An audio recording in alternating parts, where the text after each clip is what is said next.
What's up, guys? It's the Team JP coming at you with the Satellarknight deck profile for the new January 2015 ban list. This deck is by far the best rogue deck of the format. This deck is so underrated, but with good reason. Most people who run this deck are running outdated cards like Potter Duality, Dimensional Prison, and are trying to do things like Summon Deneb Set 5, like outdated plays that are just inherently bad. What this deck list I'm about to show you guys does is, instead of trying to compete with Burning Abyss with your traps, you try to compete with them with your monsters. So basically this deck focuses on trying to get out Trigger as much as possible, and just trying to use the Satellarknight effects to compete with the Burning Abyss instead of using traps to compete, because traps inherently are bad in this format. Monsters are just better. So this deck tries to instead of using its traps to stop your opponent, you use the traps to fuel your combos, and basically this inherently makes the deck better and allows it to compete in a extremely fast format. So without further ado, I'm gonna get into the deck list. I'll show you the main side and extra. After you see this deck, your view of Satellarknights is going to be completely changed, because most people view this deck as a Summon Deneb Set 5, but in 2015 this deck is definitely more of a combo deck, and I'll get to explaining that later. I'll also have a combo video out soon. So to start out the deck list, we have 3 Satellarknight Deneb. Same thing as the Deneb Set 5 build, you gotta run 3. This card is just too important to the deck and just helps with your consistency. Next we've got the triple Altair. This card, same thing, this card fuels all of your power plays. You have to run 3 of this card. Next we get on to the 3 Unakalhai. The set 5 builds usually run 2 of these, but as you'll see, this deck is more focused on monsters, and triple Unakalhai is really good because it fuels your 7 soul charges. I'll get into that later. Yeah, this deck does run 7 soul charges, so 3 Unakalhai is really good. Next we run 1, 2, 3 Vega. I know this seems terrible on paper, and like if you've never heard of this deck or this deck list, you're gonna think this is really bad. But what this card allows you to do is basically go into your best card in the deck, which is Trevere, with ease, and it opens up first turn combos, which this deck has never had access to. Basically, most of your first turns are founded on summoning Deneb and setting back row. But what this card allows you to do is go summon this, summon another Satellar, use the Satellarknights effect that you summoned, and then make an Exceed. And there's one Exceed in the extra deck that allows you to basically go +1 turn 1 and basically open up with 6, just like back in the old days. So Vega is really important, and this card seems like it clogs, but to help out with that, you run the 1 Procon. What this card does is, whenever it's summoned, you discard a Satellar, then you draw 1. So this card helps with your brick hands and just helps with the consistency of the deck. I'm only running 1 because whenever I was running 2, I found this card to be a bit cloggy, but at 1 it seems perfect, and for now I'm just going to run 1. Next we got 1 Sirius. This card is the Pot of Avarice. To be honest with you guys, this card is not live very often.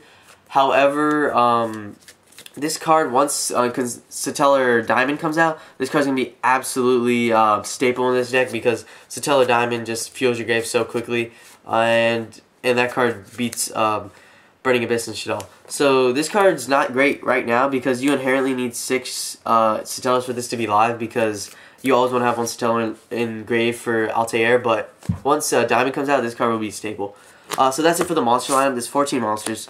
Now on to the spells. We've got triple Rhoda. This card just does not feel right playing at 3. Like, I feel like this card should still be at 1. But whatever, Konami gave us 3. This card really helps out the deck. So yeah, you run 3. Next we've got triple Mystical Space Typhoon. Basically the theory behind this card is, in a simplified game state, your monsters inherently +1. So in simplified game states are really good. So this card helps simplify the game state. And also, versus Burning Abyss, you kind of need this going second, because the Fire Lake is absolutely detrimental to this deck. So to also help out with that, you run the 1 Night Beam. You kind of stole this from the other Burning Abyss decks, like the Patrick Hoban's build earlier in the format. Yeah, this card's just really good versus Burning Abyss, and it's decent versus Shaddolls because, you know, they can't chain their Sinister unless they have another one set. And if they do, you're probably going to lose anyways. But yeah, So Night Beam's really good versus Burning Abyss to stop the Fire Lake, which is really detrimental to this deck.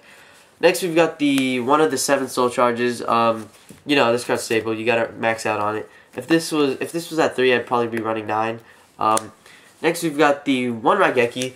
At first, I was running the second Procon over this card, but after thinking about it, like a deck that can at a blink of an eye just make an Abyss Dweller, this card is just too good. Like if your opponent has Double Dante or like Construct or Construct Window, this card is so good with Dweller. So yeah, and also this card opens up, you know, place for game, etc.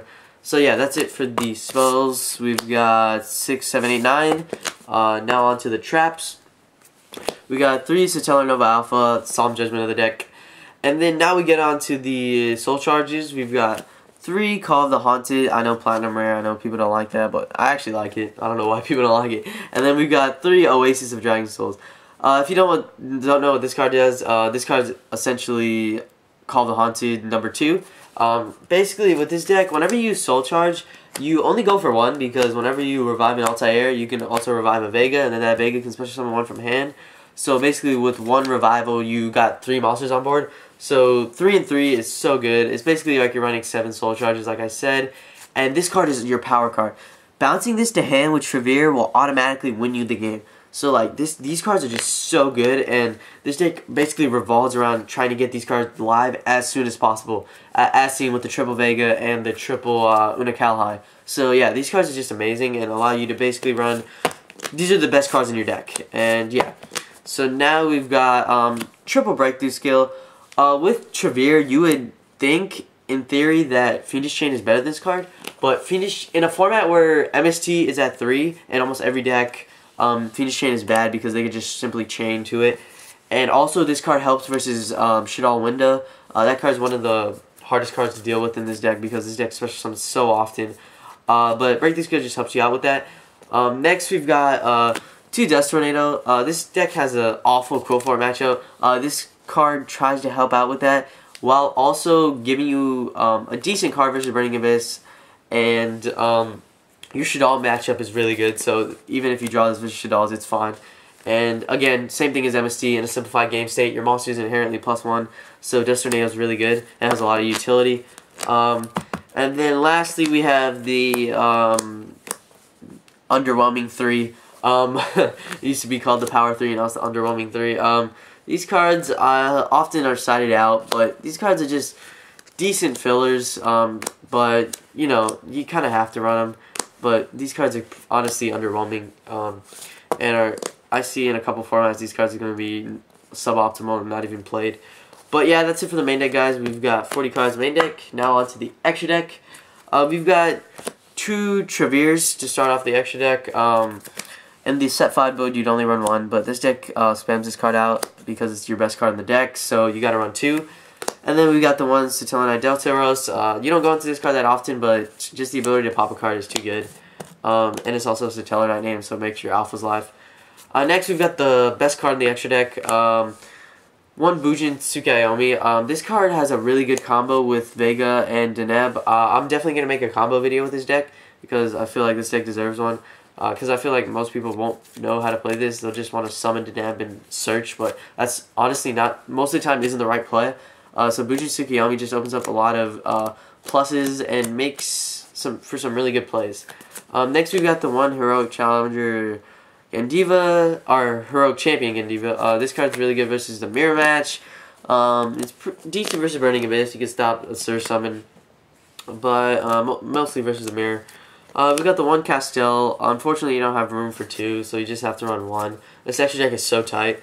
You've got 1 Exciton Knight, 1 Rhapsody. This card's really good versus the Mirror Match and versus banishing Scarms and like Shaddoll fusions. So this card has some merit in the extra deck. Also, this card will be really good versus Necros. Next, we've got the 1 Diamond Dire. This card you honestly don't go into often, but since you go into Bujin Tsukiyomi and Castell a lot, those are targets for Diamond Dire, so it merits to spawn the extra deck. Next, we've got the 1 Ragna Zero. This card's amazing versus Quillfort. 1 Abyss Dweller for Raigeki plays and Burning Abyss and Shaddolls, and 1 Constellar Omega. This card's decent. Honestly, this is one of the cards if you needed to add like a giant hand, if you had it, I'd probably drop this.